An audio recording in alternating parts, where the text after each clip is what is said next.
네, 오늘은 여호와를 사랑하라 라는 말씀의 제목으로 저희가 함께 은혜를 나누려 합니다. 저희가 이제 기독 대안학교를 준비하면서 내년 3월에 개교를 준비하면서 지금 8주 동안 교육선교 훈련이라는 걸 하고 있습니다. 그 가운데 이제 나누었던 저희가 함께 교사분들과 또 준비하면서 나누었던 내용들 중에 우리 성도님들과 함께 나누고 싶은 그런 은혜의 말씀들을 좀 정리해서 오늘 말씀으로 함께 나누려 합니다.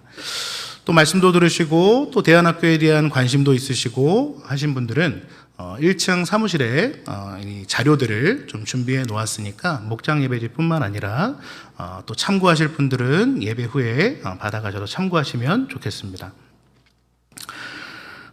마태복음에 보면 한 율법사가 예수님을 찾아와 질문하는 그런 장면이 있습니다. 마태복음 22장 35절에서 36절 말씀에 보면 한 율법사가 예수를 시험하여 묻되 선생님 율법 중에 어느 계명이 크니까? 라고 질문을 하죠. 성경은 한 율법사가 시험하여 물었다 이렇게 기록을 하고 있습니다. 이 질문이 오가던 그 시기가 사실은 고난주간의 때거든요. 예수님께서 나귀를 타고 예루살렘에 입성하시고 이제 성금요일에 십자가에 달려 돌아가시기 전에 그 한 주간의 그 고난주간 동안 예수님께서는 하나님의 말씀을 그 예루살렘에 있는 사람들에게 선포하셨습니다. 사람들은 이전에 들을 수 없었던 그 권위 있는 그 예수님의 말씀을 들으며 예수님에게 열광을 하죠. 그런데 사람들이 열광하면 열광할수록 그 유대에 있는 종교 지도자들, 유대 지도자들은 예수님을 더 싫어했습니다. 예수님께 가야 될 그 지지와 존경과 사랑이 사실은 자기들이 받아야만 하는 것이라고 생각했기 때문에 그것을 뺏긴다 생각하고 예수님과의 갈등은 점점 심해져만 갔습니다. 그렇게 심해져 가는 갈등이 극에 달했을 때 예수님은 그 유대 지도자들은 예수님을 흠잡기 위해 이 율법사를 보내 질문하고 있는 것입니다. 그 당시 랍비들은 이 율법 조항, 그 당시에 율법, 그들이 지켰던 율법이 모두 613개, 613개의 조항이 있었는데 이 613개의 조항을 그 당시 랍비들이 248개는 좀 중요한 것, 그리고 나머지 365개는 덜 중요한 것, 이렇게 중요도에 따라 좀 이 율법을 구분을 했었습니다. 하나만 지키기도 어려운데, 그죠? 613개나 지키니 얼마나 우리가 숨이 탁탁 막히실 겁니다. 근데 이들이 이렇게 중요한 것과 덜 중요한 것을 구분했다는 이유는 바로 그들도 613개나 되는 율법을 그들이 지킨다는 것이 사실 불가능하다는 것을 그들이 알았다는 것입니다. 그러니까 어차피 다 지킬 수 없으니까 좀 중요도에 따라 구분을 해서 그래도 우리가 좀 중요한 거는 이거 정도는 우리가 좀 지키자라고 그들이 이 백성들을 좀 유도했던 것인데, 그런데 중요한 것을 구분하는 그 기준 때문에 항상 문제가 됐었습니다. 그러니까 그 기준, 중요한 것과 덜 중요한 것의 기준을 어디에다가 두느냐, 누가 잡느냐, 어떻게 잡느냐, 이것 때문에 항상 기준의 문제로 싸우고 트집이 잡혔다는 것이죠. 소위 말하는 뜨거운 감자입니다. 유대 지도자들은 이 뜨거운 감자인 이 율법의 기준, 중요한 기준을 정하는 것을 예수님에게 넘기면서 이 예수님을 흠집을 내고 예수님을 트집을 잡으려고 하고 있는 것이죠. 그때 예수님은 그 모든 것을 다 알고 계셨음에도 불구하고 이렇게 말씀하십니다. 마태복음 22장 37절에서 38절 말씀에 보면 이렇게 말씀하시죠. 예수께서 이르시되 내 마음을 다하고 목숨을 다하고 뜻을 다하여 주 너의 하나님을 사랑하라 하셨으니 이것이 크고 첫째 되는 계명이요 라고 말씀합니다. 내 마음을 다하고 목숨을 다하고 뜻을 다하여 누구를 사랑하라? 주 너의 하나님을 사랑하라는 것입니다. 자, 이것이 첫째 되는 계명이라는 것입니다. 율법이 613개가 있든 1000개가 있든 10,000개가 있든 셀 수 없을 만큼 많이 있든 그것과 상관이 없다는 거예요. 가장 중요한 것, 가장 큰 계명이 있는데 그게 뭐냐? 하나님을 사랑하는 것. 그것이 그 어떤 율법보다 가장 우선시되는 가장 중요한 계명이라는 것입니다. 사실 예수님께서 하신 이 답변은 오늘 본문 말씀인 신명기 6장 5절의 말씀을 인용한 것입니다. 우리 밑에 신명기 6장 5절 말씀만 같이 한번 읽어보겠습니다. 자, 시작. 너는 마음을 다하고 뜻을 다하고 힘을 다하여 내 하나님 여호와를 사랑하라. 아멘. 자, 여기서 마음이라고 하는 건 뭐냐면 우리가 슬프다, 기쁘다, 즐겁다 이야기하는 이 감정을 이야기하는 것이고요. 목숨 그리고 힘, 이거는 뭐냐면 우리가 살아있는 숨쉬는 우리의 생명력을 이야기합니다. 그리고 뜻이라고 하는 건 지식과 같은 우리의 이성, 지성을 이야기하는 것입니다.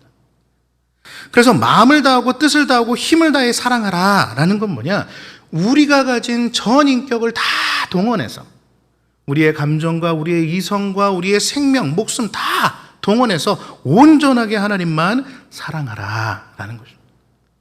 우리의 감정으로만 사랑해서도 안 되고 우리의 이성과 지식으로만 하나님을 사랑해서도 안 된다는 것입니다.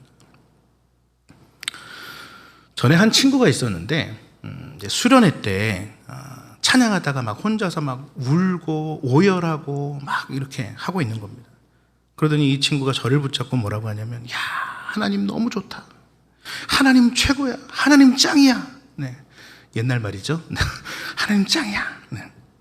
그래서 제가 이제 어떻게 느끼겠습니까? 아, 참 은혜를 많이 받았구나. 이 아이가 삶이 변화가 되겠구나.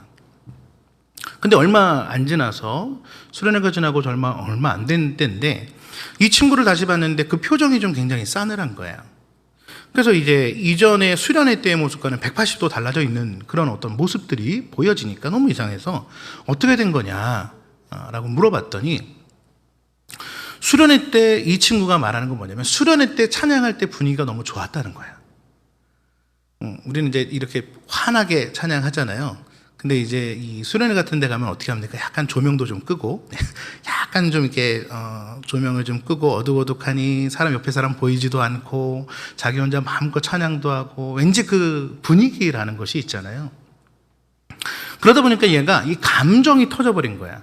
은혜가 터진 게 아니라 감정이 터져서 감정에 북받쳐서 그 감정으로 그가 이 찬양을 하고 어떻게 보면 하나님을 사랑하는 것 같은 감정의 사랑을 느꼈다는 것입니다. 근데 여러분 잘 아시잖아요. 감정이 오래 갈까요? 네. 불같이 타올랐던 감정이 어떻게 됩니까? 싸늘하게 식고 나니까 언제 그랬냐는 듯이 예배를 드리는 등 많은 등 그의 인생이 다시 원래대로 돌아가더라는 것입니다. 그러니까 감정적인 사랑이 그런 거예요. 불타오르는 감정으로 시작했으니까 오래 가면 좋겠는데, 아주 뜨겁게 오래 가면 좋겠는데, 그런데 내 생각과 맞지 않고 내가 무엇인가를 희생해야 된다고 생각하면 그때는 아깝기 시작하는 겁니다. 더 내주고 싶지 않은 거야. 그래서 거기에서 그냥 딱 끊어버린다는 겁니다. 우리 인간은 죄성이 있기 때문에 이러한 감정적 사랑에 취해서 살아갈 때가 많이 있다는 것입니다. 그래서 하나님은 이런 죄성이 있는 우리에게 사랑하되, 자, 하나님을 사랑하되 어떻게 사랑하냐? 감정으로만 사랑하지 말고 지식으로만 사랑하지 말고 뭐 해라? 온 마음과 온 뜻과 온 힘을 다해 주 너의 하나님을 사랑해라. 네가 가진 전 인격을 다해 하나님을 사랑하라 말씀하시는 것입니다. 여호와 하나님을 전 인격, 여러분의 마음과 뜻과 힘과 정성 모든 것들을 다 동원해서 여러분의 하나님을 사랑하고 섬기는 우리 한미래 성도님들이 되시기를 주님의 이름으로 축복합니다. 아멘. 자, 그러면 이렇게 하나님을 사랑한다라는 것은 도대체 어떻게 해야 사랑할 수 있을까? 단순히 입으로 내가 하나님을 사랑합니다, 우리가 찬양하면서 하나님을 사랑합니다 라고 고백하면 입술의 고백으로 그냥 되면 되는 것일까? 그렇지 않다는 것입니다. 어떠한 모습이 하나님을 진정 사랑하는 사람의 모습일까? 오늘 본문의 근거에서 말씀드리면 이 하나님을 사랑한다라고 하는 것은 뭐냐면 하나님을 잊어버리지 않는다는 거예요. 하나님을 잊지 않는다. 하나님이 항상 내 마음 속에 있다. 항상 내 기억 속에 하나님을 저장하고 있다라는 겁니다. 신명기 6장 12절 말씀에 보면 하나님은 이렇게 말씀하십니다. 너는 조심하여 너를 애굽 땅 종되었던 집에서 인도하여 내신 여호와를 잊지 말고 라고 이야기합니다. 여호와를 잊지 말고. 여러분, 왜 잊지 말라고 이야기하겠습니까? 잊었으니까. 너무나 많이 잊고 살아가니까 하나님이 말씀을 주시는 거예요. 제발 잊지 마라. 여러분, 진도군 의신면 돈지마을이라는 곳에 가면 돌아온 백구상이라는 것이 있습니다. 앞에 화면에 보이시는데 1993년 3월에 이제 한 할머니가 키우던 백구를 이제 대전에 있었던 한 애견가가 이 진돗개를 꼭 팔아달라 그래서 이 할머니가 또 어떤 이유인지는 모르겠지만 이 애견가에게 팔게 됩니다. 그러니까 진도에서 대전으로 팔려간 거죠. 근데 이 백구가 자신의 원주인인 할머니를 잊지를 못해요. 그래서 팔려간 지, 진도에서 대전이면 한 300km 정도가 되는데 300km 넘는 곳에 팔려간 지 7개월이 지난 어느 날 이 진도까지 와서 할머니 품에 안겼다는 겁니다. 깡마르고 살가죽이 뼈에 붙어서 이 할머니에게 달려온 거예요. 오직 주인만 생각하고 머릿속에서 잊혀지지 않는 그 주인을 향해서 이 백구가 달려온 것입니다. 그런 진돗개의 탁월한 충성심과 이 귀소 본능이 또 알려지게 되면서 이렇게 진도에서는 그 진돗개를 좀 기념하며 이 백구상을 만들어 놓은 거죠. 여러분, 이렇게 개도 있지 않습니다. 개도 있지 않는데 이 개도 있지 않는 걸 누가 잊었느냐? 이스라엘이 잊었다는 겁니다. 이 말씀이 쓰여지던 당시에 가장 가까운 사건 중에 하나가 뭐냐면 마라에서의 사건입니다. 마라. 여러분, 이스라엘은 출애굽을 하면서 수많은 기적을 경험했죠. 10가지의 재앙도 있었지만 또 그것보다도 어떻게 보면 모두가 한자리에 모여서 모두가 경험했던 사건을 꼽으라고 한다면 아마 이 홍해가 갈라지는 기적을 우리가 꼽을 수 있을 겁니다. 홍해 앞에 모든 사람들이 발을 동동 구르고 있을 때 그 눈앞에서 홍해가 갈라지고 마른 바닥이 나오고 그 마른 바닥을 그들이 건너서 광야로 들어갑니다. 그리고 그들을 쫓던 애굽의 바로의 군대, 마병, 병거, 오늘로 따지면 전차, 그죠? 이 굉장한 무시무시한 이 대적들이 뒤따라왔었는데 뒤따라서 그 애굽의 마른 바닥을 달려오다가 하나님께서 엎어주심으로 그들이 다 이 홍해에서 수장돼 버리는 그런 놀라운 기적이 있었습니다. 여러분 눈앞에서 그것을 본다면 여러분 평생토록 잊을 수 있을까요? 아마 정말 평생에 잊지 못할 기적일 겁니다. 하나님께서 그러한 놀라운 일을 하신 거예요. 근데 여러분 아십니까? 하나님께서 하신 그 놀라운 기적보다 더 큰 기적을 이스라엘이 일으켰다는 겁니다. 그걸 잊어버린 거야. 망각해버린 거야. 홍해의 기적을 경험하고 몇십 년이 지난 게 아니에요. 차라리 몇십 년 지나서 그냥 기억이 가물가물해서 잊어버렸으면 그렇다 칠 수 있는데 또 몇백 킬로미터를 달려서 지쳐서 그랬다면 또 그럴 수도 있는데 성경에 기록할 때 이 마라라고 하는 장소는 홍해로부터 고작 사흘길이 떨어져 있다라고 성경에 기록을 하고 있습니다. 그러니까 고작 3일 만에 이 놀라운 홍해의 기적을 그들은 다 잊어버렸다는 거예요. 마라에서 물이 떨어졌을 때 그리고 그 마라의 쓴물을 먹었을 때 도저히 먹지 못할 때 그들은 그들을 이끌어 오시고 그들에게 놀라운 기적을 베풀어 주셨던 하나님을 그는 잊어버렸다는 것입니다.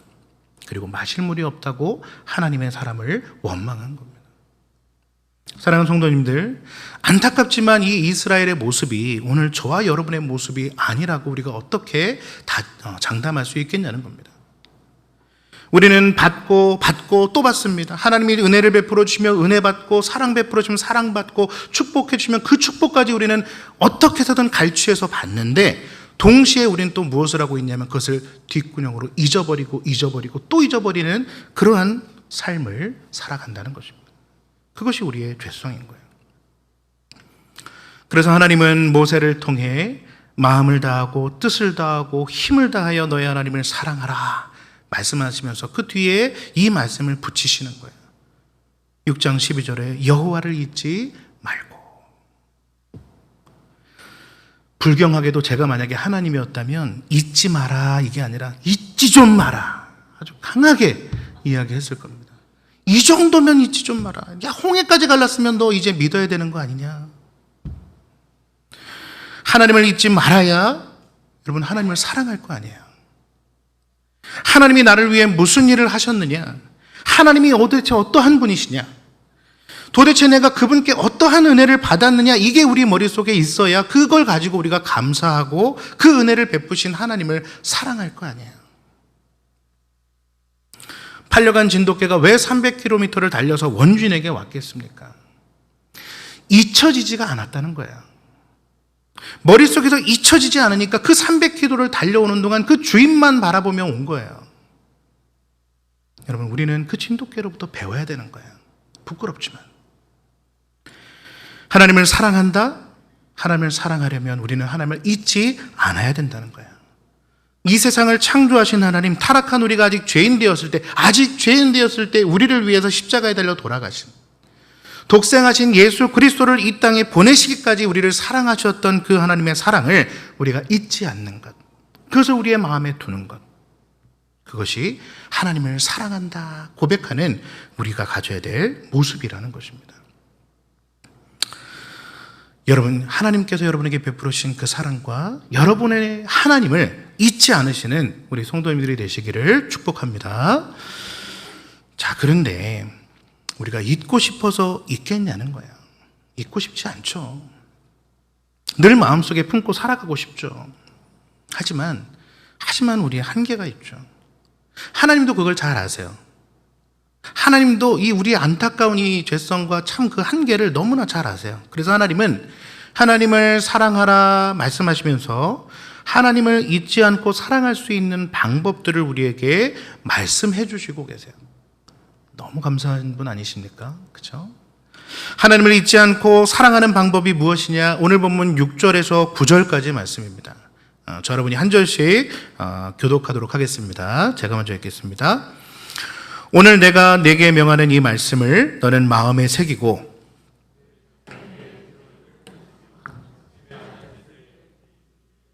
때든지 누워있을 때든지 일어날 때든지 이 말씀을 강론할 것이며 너는 또 그것을 내 손목에 메어 기호를 삼으며 내 미간에 붙여 표로 삼고 또 내 집 문설주와 바깥문에 기록하였으니라.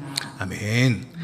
자, 하나님을 잊지 않는 법. 그래서 우리가 하나님을 잊지 않고 하나님을 영원히 사랑할 수 있는 방법은 뭐냐? 부지런히 가르치라는 거예요. 뭐 하라고요? 부지런히 가르치라는 것입니다. 자, 한번 따라해 보겠습니다. 부지런히 가르치겠습니다. 다짐하십니까? 네. 부지런히 가르쳐라. 2000년에 노벨 생리의학상을 받은 에릭 캔들 교수라는 분이 계시는데 이분이 뭐라고 말했냐면 기억은 우리가 누구인가라고 하는 정체성을 만들어준다 라고 이야기했습니다. 그러니까 기억이라는 것이 우리의 정체성을 만들어준다는 거예요. 즉 우리가 무엇을 기억하느냐, 우리의 뇌에, 우리의 가슴에 무엇이 저장되어 있느냐, 그것에 따라 우리의 정체성이 결정된다는 것입니다. 우리의 기억 속에 하나님을 저장했습니까? 하나님의 은혜와 하나님의 일하심이 우리의 가슴 속에 기억이 되어 있습니까? 그렇다면 우리의 정체성은 기독교인이 되는 거예요. 그런데 만약 하나님이 아니라 하나님 외적인 것이 그 자리를 차지해 버린다면, 그래서 나를 위해 일하시고 내게 은혜 베풀어 주시고 내게 축복해 주셨던 그 하나님이 내가 더 이상 기억되지 않고 내가 그 하나님을 믿어지지 않는다면 안타깝게도 그 사람의 정체성을 우리는 기독교인이라고 부를 수 없는 겁니다. 그래서 하나님은 너의 자녀에게 부지런히 가르쳐라 말씀하고 계시는 거예요. 너의 자녀에게 부지런히 가르쳐라. 우리의 이 뇌에는요, 많은 양의 정보가 들어옵니다. 그래서 뇌과학자들이 연구를 했는데, 이 뇌과학자들이 이 뇌에 들어오는 정보가 기록되는, 자, 이것을 연구해서 몇 가지를 발표했는데, 우리의 뇌가 조금 선호하는 방식이 있어요. 기록이 잘 되게 하는데 선호하는 방식이 있는데, 그게 뭐냐? 먼저 반복되는 정보에 주의를 기울인다는 거야, 이 뇌는. 그래서 짧게 같은 정보가 여러 번 반복하면 반복될수록 이 뇌는 그것이 나에게 중요하구나, 필요하구나 라고 판단하고 기억 속에 남긴다는 것입니다. 또 뇌가 좋아하는 게 뭐냐면 이 귀로 들리는 언어에 민감하게 반응한다는 겁니다. 그래서 여러분이 뭔가 오래 기억하고 싶으시잖아요. 그러면 직접 여러분의 귀에 들리도록 여러분이 직접 읽거나 여러분이 암송하거나 해서 내 귀로 직접 들으면 더 잘 기억할 수 있다는 겁니다. 또 뇌로 입력되는 정보가, 그 하나의 정보가 동시에 여러 가지 감각 기관을 통해 제공이 되면 더 잘 기억을 한다는 겁니다. 예를 들어 여러분, 소금이라고 하는 것을 그냥 문자적으로 우리가 정보를 접했을 때랑 소금을 직접 눈으로 보고 손으로 그 알갱이들을 만져보고 그리고 그 소금의 짠 것을 맛봐서 이 미각으로 또 맛보게 된다면 그냥 문자적으로 소금이 짜구나라는 걸 들었을 때보다 훨씬 더 많은 기억들을, 오래가는 기억들을 우리는 가질 수 있다라는 것입니다. 여러 가지 정보가 들어오면서 대뇌피질의 여러 부위가 활성화가 되니까, 그러니까 이것을 뇌는 강조의 개념으로 받아들이고 기억을 한다는 것입니다. 자, 이것이 뇌과학자들이 연구해서 발표해낸 그런 뇌의 특징들인데, 하나님은 뇌를 만드신 분이잖아요. 그러니까 하나님은 이미 이것을 다 알고 계시죠. 그래서 이스라엘을 위해서 현대의 뇌과학자들의 그 연구보다 더 탁월한 방법으로 우리의 뇌의 특징을 살려서 잊어버리지 않는 방법을 제공하셨는데, 그게 뭐냐? 오늘 본문 6장 7절 말씀에 보면 계속해서 귀에 들려주라는 거야. 집에 앉았을 때이든지 길을 가든지 누워있든지 일어나든지 어떠한 상황, 어떤 형편에 있든 무엇을 해라? 말씀을 강론해라. 어떤 분이 강론하라고 하니까 설교하려는 줄 알고, 아유, 저는 설교 못해요. 내가 어떻게 설교를 해요? 막 이렇게 말씀하십니다. 여러분, 설교하실 필요 없습니다. 네. 이 강론하다라는 걸 다른 번역에서는 어떻게 번역을 하냐면 말해줘라, 이야기해줘라, 이렇게 이야기합니다. 번역을 하고 있어요. 그러니까 말씀을 강론해라, 언제 어디서든 말씀을 강론해라, 이 얘기는 뭐냐면 언제 어디에 있든 무엇을 하든 그 아이에게, 그 자녀들에게 하나님에 대해, 우리가 만난 하나님, 우리가 겪은 하나님의 은혜, 사랑, 경험, 자, 이것들을 뭐 해라? 말해줘라. 그 귀에다 대고 읊조려줘라. 그러면 그것이 반복해서 그 아이의 귀에 들리면서 그 아이의 기억 속에 하나님에 대한 어떤 기억들이 남겨지게 된다는 거예요. 그리고 두 번째로 다양한 방법으로 정보를 제공하라는 것입니다. 신명기 6장 8절 말씀에 보면 너는 또 그것을 내 손목에 메어 기호를 삼으며 내 미간에 붙여 표로 삼고라고 이야기합니다. 여러분, 앞에 화면을 보시면 전통적으로 유대인들은 이 팔과 이마에 경문이라는 것을 부착을 합니다. 경문. 저 이마에 보이시는 까만 네모 상자와 팔에 있는 이 네모 상자가 테필린이라고 하는 경문 상자인데, 구약의 성구를 양피지에 적어서 이 까만 상자 안에, 가죽 상자 안에 넣어서 지금 이 가죽 끈으로 이마와 팔뚝에다가 묶는 겁니다. 아침 기도할 때 하나는 이마에, 하나는 팔뚝에 묶어요. 자, 이마에 맨다는 것은 뭐냐면, 여러분, 이마는 뇌에 가장 가까운 곳이잖아요. 그러니까 이 이마에다가 하나님의 말씀을 묶는다는 건 뭐냐? 내 이성, 지식, 나의 행동을 무엇에 맡긴다? 하나님께 맡긴다는 거예요. 자, 이 왼팔은 무엇입니까? 심장과 가장 가까이 있는 것이 왼쪽 팔뚝이잖아요. 그러니까 이 왼쪽 팔뚝에 하나님의 말씀을 묶어요. 그 얘기는 뭐냐? 내 생각과 내 감정, 이것까지도 내 뜻대로 조정하지 않고 하나님의 말씀에 맡기겠다는 거죠. 지금 저 우편에 있는, 그죠? 여러분이 보실 때 우편이죠. 우편에 있는 사진이 실제 한 외국인이 그런 이 테필린, 이 경구함을 체험하고 있는 모습입니다. 여러분, 부모가 집에서 자녀 앞에서 저러한 모습으로 있으면 어떻게 될까요? 그런 모습을 아이들이 보고 아이들이 저 모습을 기억하겠죠. 그리고 물을 겁니다. 아빠 이마에 그거 뭐야? 그럼 뭐라고 말하겠습니까? 이건 내 삶을 하나님께 고정하는 표시야. 그리고 이건 뭐야? 이거는 내가 내 감정까지도 하나님께 맡기겠다는 내 다짐이야.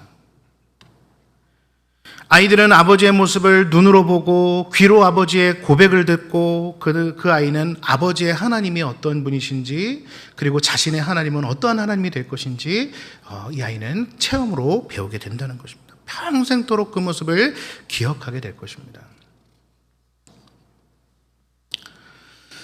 저희 아버지가 돌아가신 지 이제 3년이 됐더라고요. 3년이 됐는데 제가 아버지의 모습을 생각할 때마다 떠오르는 모습이 있습니다.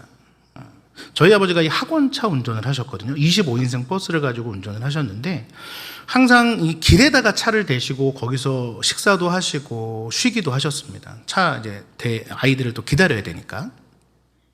근데 주차 단속이 있기 때문에 항상 한적한 곳에 차를 대시고 좀 쉼을 가지셨었죠. 제가 그 장소를 알고 있기 때문에 가끔 아버지를 만나러 갔었는데, 아버지를 만나러 가보면 아버지가 제게 보여주셨던 모습은 항상 동일했습니다. 요즘처럼 여름이라 날씨가 참 더웠는데 항상 창문을 열어놓고 차문을 다 열어서 환기를 시키고 조그만 선풍기를 틀어놓고 그 운전석 그 핸들이죠. 운전석 핸들에다가 정말 낡은 오래된 성경을 딱 펼쳐놓고 그 성경을 읽고 계시는, 바지 밑단을 한쪽 걷어 올려서 더우시니까 그렇게 하시고 성경을 읽으시던 그 모습이 항상 제가 볼 수 있는 모습이었어요. 또 너무 피곤할 때는 그냥 꾸벅꾸벅 조실 때도 있었는데, 그 꾸벅꾸벅 조시면서도 핸들에 성경을 놓고 성경을 꼭 붙잡고 이제 주무시던 그런 아버지의 모습이 있습니다. 그게 아버지의 삶이었고, 저는 그런 아버지의 모습을 보며 자랐기 때문에, 그리고 그 아버지를 통해 하나님을 경험했기 때문에 저는 하나님을 단 한순간도 잊을 수가 없는 것입니다. 하나님 하면 그 모습이 떠오르니까.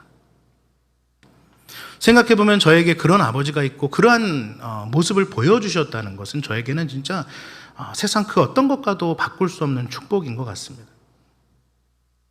이렇게 하나님은 이스라엘에게 그 자녀, 너의 자녀를 가르쳐라 말씀하시면서 이 자녀가 하나님을 떠나 살지 못하게끔, 너의 모습을 보고 부모의 모습을 보고 자녀가 하나님을 떠나지 못하게끔 하라는 것입니다.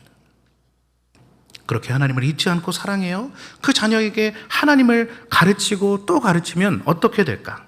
오늘 본문 3절의 말씀입니다. 우리 3절 말씀 같이 한번 읽어보겠습니다. 자, 시작. 이스라엘아, 듣고 삼가 그것을 행하라. 그리하면 내가 복을 받고 내 조상들의 하나님 여호와께서 내게 허락하신 같이 젖과 꿀이 흐르는 땅에서 내가 크게 번성하리라. 아멘. 이 축복이 있기를 소망합니다. 아멘. 그죠? 하나님을 사랑하고 하나님의 말씀을 마음에 새기고 우리가 자녀에게 그 하나님, 나의 하나님, 내가 경험하고 내게 은혜 베푸신 그 하나님을 부지런히 가르치면, 하나님의 말씀을 우리가 충분히 가르치면 그런 우리의 삶이 복을 받을 것이고, 그리고 그런 우리를 보는 자녀들의 삶도 복될 것이고, 하나님은 우리에게 번성의 축복을 주신다는 것입니다. 여러분 믿으시기를 축복합니다. 아멘. 자, 그런데 문제는 그렇게 살기가 쉽지 않다는 거죠. 그렇게 살면 좋겠는데 살기가 쉽지 않아요. 그건 또 우리가 인정해야죠. 하나님은 자녀의 교육에 대해서, 자녀에게 구원의 하나님을 알리는 것에 대해서, 하나님을 경외하게 하는 것에 대해서, 이 광야 같은 세상을 살아가는 지혜를 가르치는 것에 대해서 그 모든 일을 이스라엘에게, 부모에게 맡겼어요. 신명기 6장 6절에서 7절에 보면 너는 마음에 새기고 내 자녀에게 부지런히 가르쳐라 말씀을 해요. 그런데 정작 우리는 어떠냐는 겁니다. 평일에는 학교 교육의 아이를 맡깁니다. 주일에는 또 교회 학교의 아이를 맡깁니다. 아이의 인생을 책임져야 될, 아이의 교육을 책임져야 될 부모가 사실은 두 손 두 발 다 놓고 있다는 것입니다. 100번 양보해서 교회 교육은 성경을 가르치잖아요. 그러니까 그거는 괜찮지만 여러분, 지금의 학교 교육, 지금의 세상 교육은 사실 참 많이 변질되어 가고 있는 거 우리가 잘 알고 있지 않습니까?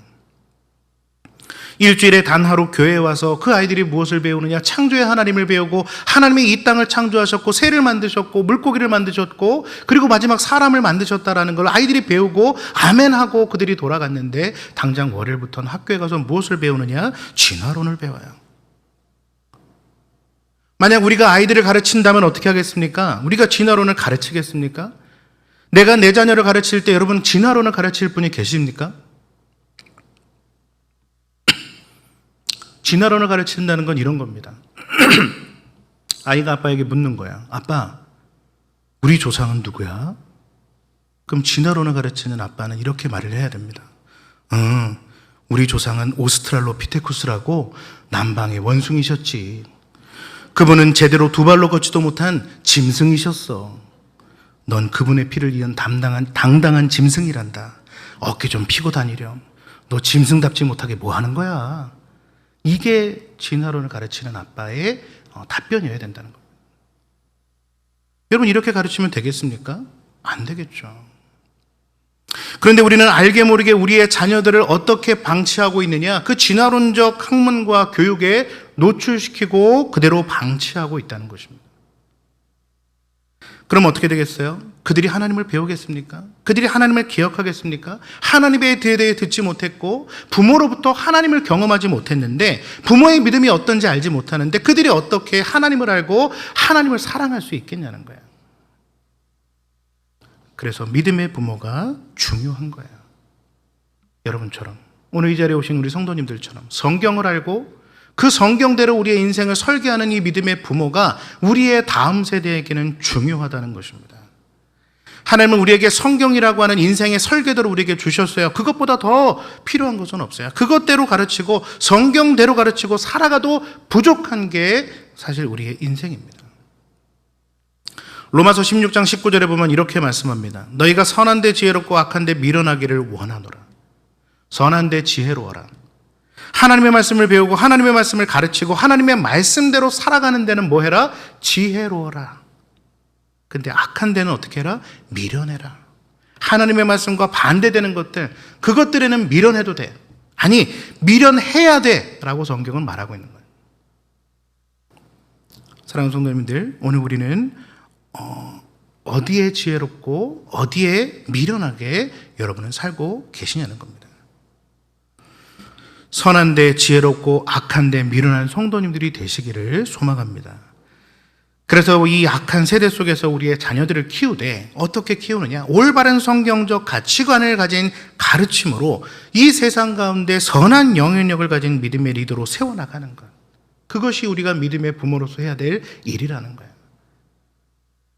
목사님께서 결단하시고 또 기독대안학교라는 것을 준비하고 계시는 이유가 바로 그것입니다. 성경적 가치관을 가진 교육을 하고 싶은 우리의 다음 세대에게. 그래서 그 다음 세대가 하나님을 알고 하나님의 뜻을 배우고 그리고 마음과 뜻과 힘을 다해 하나님을 사랑하며 나아갈 때 그 아이들이 이 세상을 변화시키는 믿음의 리더가 된다는 것입니다. 우리 사랑하는 성도님들, 바로 그러한 아이들을 믿음으로 키워낼 수 있는, 하나님을 사랑하고 하나님을 잊어버리지 않고 그 하나님 앞에 사랑으로 나아가는 우리 한미래 성도님들이 되시기를 주님의 이름으로 간절히 바라고 축복합니다. 아멘.